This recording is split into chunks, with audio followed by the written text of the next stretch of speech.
નમસ્કાર. આજે આપણે ભારતના યુવાનોમાં આગની જેમ ફેલાઈ રહેલા એક અનોખા અને વ્યંગ્યાત્મક રાજકીય આંદોલનની વાત કરીશું.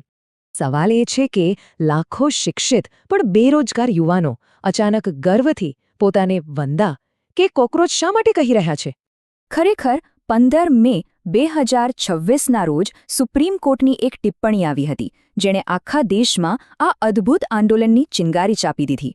બસ આ કથિત અપમાનના વિરોધમાં બરાબર બીજા જ દિવસે એટલે કે 16 મેના રોજ કોકરોચ જનતા પાર્ટીનો જન્મ થયો.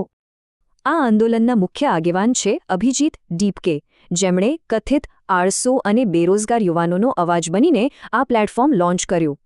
આખી ઘટના ફ્રાન્સ કાફકાની પ્રખ્યાત વાર્તા મેટામોર્ફોસિસ જેવી જ છે, જે સમાજ તરફથી મળતા તિરસ્કાર અને અલગાવને સ્પષ્ટ દર્શાવે છે.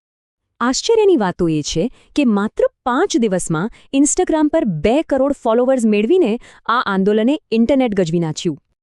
અગાઉની પેઢીઓ ખૂબ આદર્શવાદી હતી, પણ આજની આ થાકેલી પેઢી નિરાશાનો સામનો કરવા કટાક્ષ અને મીમ્સનો આશરો લઈ રહી છે. 1977ની જનતા પાર્ટીની લડત નાગરિક અધિકારો માટે હતી, જ્યારે આધુનિક પાર્ટીનો વિરોધ આર્થિક અને સિસ્ટમની નિષ્ફળતાઓ સામે છે.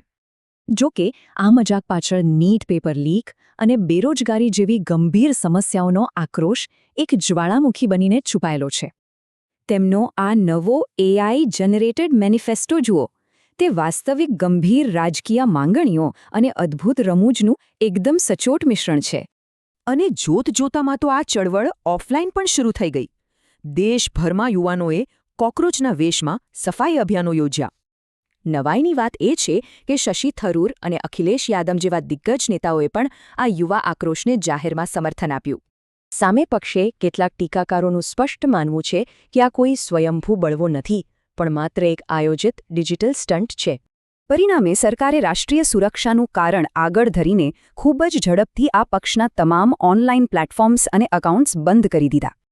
આ એકાઉન્ટ્સ બંધ થવા અને કથિત હત્યાની ધમકીઓ મળ્યા બાદ પક્ષના સ્થાપકે ન્યાય માટે દિલ્હી હાઈકોર્ટના દરવાજા ખખડાવ્યા છે.